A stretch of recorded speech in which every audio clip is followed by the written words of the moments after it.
Hi Fiona, how you doing? Hello, yeah, I'm good, thank you. Excellent. Can we start by just you telling me a little bit about yourself? Sure. So my name is Fiona, and I was born in London, grew up in Kent, moved to Jamaica, then went to university up north, and so I've ended up in Manchester. Been here for the past 10, 11 years, something like that. Wow. And I now work here. I've had kids here, and so I feel pretty Manchester, but I'm not sure my accent says that. I mean, my accent definitely doesn't say Manchester. And before we started recording, you told me a little bit about the fact that within your family unit, you have different hair textures. And it's like, we're all part of the same family, but our hair is very different. Can you tell me a little bit more about that?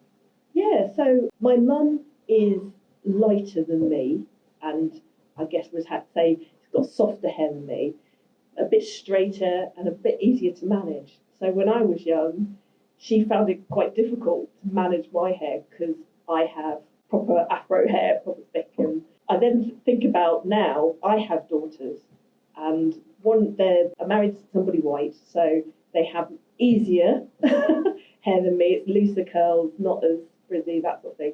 And I've had to then learn how to manage their hair because it's not the same as mine. So, my husband goes, "Oh, well, you'll know how to do that."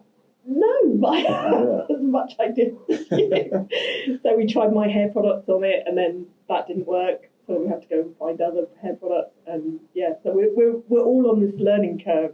I think each generation. Yeah. And how would you describe your hair at the moment? So to be honest, I'm not entirely sure, but dreads, sister locks, something like that, and they're sort of just beyond shoulder length now. And how long have you been growing your hair? So I think it's been about 7 years.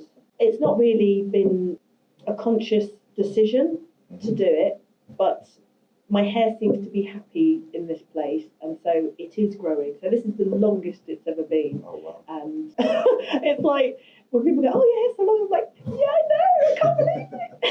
Yeah. And what inspired you to go down the route of starting dreads in the first place? Again, that a complete accident. So I had decided to dye my hair blonde, and I went to a hairdresser. Oh no, it wasn't blonde. It was a sort of blue rinse grey kind of colour. That's what I was going for. And they did it, and immediately afterwards I went swimming, and then it turned blonde. So that was a stupid thing to do. Yeah. And then after that, it basically just started to break, and it was not happy at all. So I remember sort of trying to work with the bits that were still a bit long, and I was down in London. I was just like, "This is ridiculous. I'm just going to shave it off."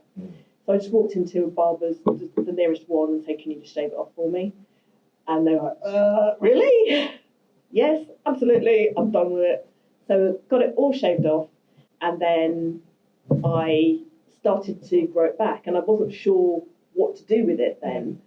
A friend of mine, she said you could go to this hairdresser, and they recommended using the sponge that has holes in it that you sort of rub over your hair, and it makes it into sort of little twists. Yeah. So I did that for a while. It just kept getting longer and longer, where the sponge wasn't really doing anything, and I couldn't really bother to go to the hairdresser. So I then looked up on the internet how to do something with them, how to make them into locks. And they said, "Oh, we just tap them in and wrap them round." So I just started doing that, and that's how it's been. And like I say, it's just kept growing and growing. And wow. That's where I am. Yeah. And I remember as a kid, trying to copy the styles that my friends had, and it would take me extra long, and I'd need an extra product, or I'd need an extra this, and straightening and all of that sort of stuff. And I just remember it just being like such a hassle, and you just like, I just wish I had straight hair. I just wish I had normal hair. I just wish it wasn't. I didn't have this. And now I'm like, I wouldn't have it any other way. This is the best hair in the world. I love it. So there has been like a journey, definitely. Okay.